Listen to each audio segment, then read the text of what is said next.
मध्य प्रदेश की राजधानी भोपाल में मुख्यमंत्री मोहन यादव का बुलडोजर चल रहा है। तस्वीरें आपको सीधे दिखाते हैं। दरअसल ये जो आलीशान घर आप देख रहे हैं ये शारिक मछली का है। चूंकि कई दिनों से कार्रवाई चल रही है, ड्रग माफिया, लव जिहाद, लैंड जिहाद, कई तरह के गंभीर आरोप हैं। लगातार मामले दर्ज होते जा रहे हैं और उसके बाद अब ये तस्वीर आप देख लीजिए, बुलडोजर चल रहा है। जेसीबी की आप बड़ी बड़ी मशीनें देख रहे हैं और इस आलीशान कोठी को आप देख लीजिए, इस महल को देख लीजिए। 3 मंजिला ये महल है। 40 साल का साम्राज्य 4 घंटे में खत्म कर दिया गया है।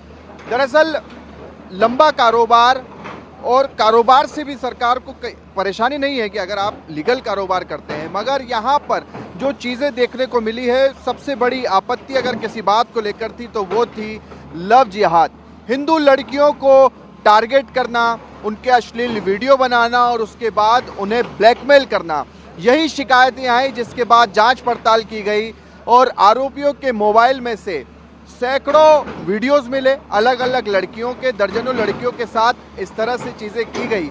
और उसके बाद मुख्यमंत्री मोहन यादव ने खुद संज्ञान लिया और अब हम इस तरह की कार्रवाई देख रहे हैं। इससे पहले भी शारिक मछली के कई ठिकाने, तकरीबन 100 करोड़ रुपए की ये प्रॉपर्टी होगी जहां पर इस तरह की कार्रवाई की गई है।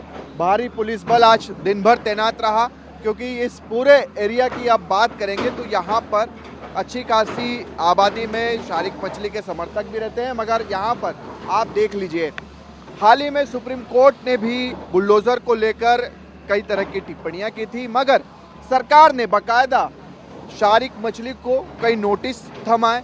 इससे पहले की जब कार्रवाई हुई थी उस वक्त भी ये घर टूटने जा रहा था, मगर उस समय भी सरकार ने नोटिस थमाए थे, प्रशासन ने नोटिस दिया था कि ये घर पूरी तरह से अवैध है। और उसके बाद आज हम इस तरह से एक बड़ी कार्रवाई यहाँ पर देख रहे हैं। इससे पहले मध्य प्रदेश के छतरपुर में भी हमने एक बड़ी कार्रवाई देखी थी और आज सीधे अगर सरकार की भाषा में कहें, मुख्यमंत्री मोहन यादव की भाषा में कहें, जो उन्होंने कहा कि ड्रग माफिया, लैंड माफिया और लव जिहाद के आरोपियों को किसी भी कीमत पर बख्शेंगे नहीं।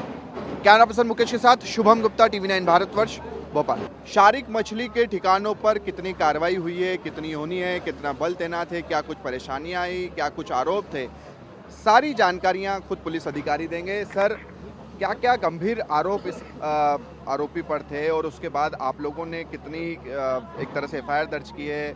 गंभीर आरोप क्या थे? क्योंकि मुख्यमंत्री का भी वक्तव्य हमने सुना था, उन्होंने कहा था ड्रग माफिया, लैंड माफिया को छोड़ेंगे। इसमें जो आपने अभी जो प्रश्न पूछा, इनसे जुड़े हुए लोग, इन पे स्वयं पे और बाकी के रिश्तेदार, भाई भतीजों पे कई तरह के मामले अलग अलग थानों में पंजीबद्ध हैं, जिसमें ड्रग्स से रिलेटेड भी है, एक्सटॉर्शन से रिलेटेड भी है, धर्म परिवर्तन से रिलेटेड भी है, अलग अलग है। तो वो सारे अलग अलग थानों में कई सारे प्रकरण पंजीबद्ध हैं।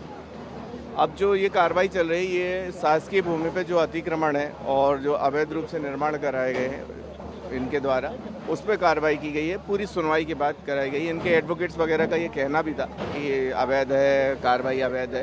बाकी पूरे नोटिस वगैरह तामील करके सारा बेहतर। सर, अभी हाल ही में सुप्रीम कोर्ट की भी टिप्पणी आई थी बुलडोजर चलाने को लेकर, तो क्या प्रशासन ने इस बात का पूरी तरह से ध्यान रखा है कि ये इसको नोटिस दिए गए हों, या आप जो बता रहे हैं कि कोर्ट तक भी मामला गया था, सारी चीज़ें की गई? सारी चीज़ें ठीक है। दूसरा, बुलडोजर चलाने को लेकर, नोटिस को लेकर मामला हो या माननीय न्यायालय के किसी भी निर्देशों के पालन की बात हो, इसका पालन सुनिश्चित कराना तहसीलदार साहब का काम है और राजस्व न्यायालय में सुनवाई के दौरान काम है। इनका अपना पक्ष रखा गया था, चूँकि इनके पास ऐसे कोई चीज़ें, दस्तावेज नहीं होंगे और ये वाला आदेश पारित हुआ और ये कार्रवाई फिर हुई है। कितने करोड़ रुपए की ये प्रॉपर्टी होगी सर, क्योंकि इससे पहले भी बुलडोजर चला था? देखिए, अब SDM साहब ने जैसे अभी बताया कि 100 करोड़ से ज़्यादा की संपत्ति का अभी तक खाली कराई जा चुकी है या उसको दस्तीकरण कराया गया है।